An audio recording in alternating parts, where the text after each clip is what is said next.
أعتقد بأننا يمكن أن نصف هذه النتيجة بالجيدة لأننا لعبنا للفوز وأتيحت لنا عدة فرص ولسوء الحظ لم نترجمها إلى أهداف.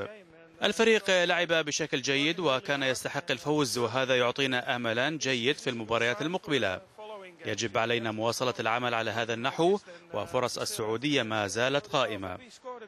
سجلنا هدفا في مرمى تايلاند لكن لا أدري لماذا ألغاه الحكم وكانت هناك تصويبة من عبد العزيز عبرت خط المرمى حسب ما أشار إليه بعض المتابعين على شاشة التلفاز ولسوء الحظ لم يشاهدها الحكم.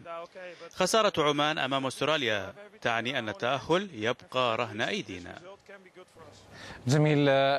لاعب المنتخب السعودي أيضا كيف صراحة ولكن ما كتب لنا الفوز النتيجة بيد رب العالمين.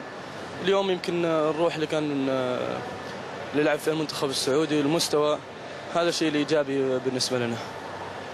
سمعنا المباراة أستراليا انتهت 3-0 ضد عمان، هل هذا يكون يعني شيء إيجابي بالنسبة للمنتخب؟ أكيد ولكن النقطة اليوم اللي حصلنا عليها أبقت الآمال يعني في أيدينا، وبما أن الأمل باقي في يدنا يعني إن شاء الله الأمور. هل تشوف المباراة كانت صعبة ولا كان فيها مجال؟ لا مو كان ناقصها صراحة هدف، يعني لو تسجل هدف تغير مجرى المباراة، ولكن الحمد لله رب العالمين. منتخب تايلاند منتخب قوي، قدمنا مباراة ممتازة، إن شاء الله نكمل هذا المستوى ونحقق 3 نقاط في الرياض إن شاء الله. بس برضو المباراة اليوم كان ينقصها هدف. أكيد كان فعلا حاول إنه وصلنا ولكن الله ما أراد، يعني أهم شيء إنك حاولت، هذا الشيء اللي يخليك راضي شوي عن نفسك. كنتوا يعني منزعجين شوي، كنتوا تفاح في الشوط الثاني من الهجوم التايلاندي المرتدات ولا كان؟ والله هم بيعتمدوا على المرتدات، يعني الحمد لله قدرنا نوقف مرتداتهم يعني الحمد لله.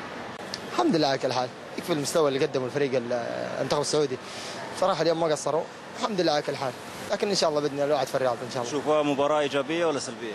طبعا إيجابية، يعني أنا أقول بصراحة يعني لو كان لدينا يعني لو 1% من الحظ كان خلصت المباراة، لكن الحمد لله على كل حال، في النهاية توفيق من الله، لكن إن شاء الله يمكن هذا درس لنا إنه نحن إن شاء الله نجيبها بصعوبة إن شاء الله من أرضنا ونفرح جمهورنا أكثر يعني إن شاء الله يا رب.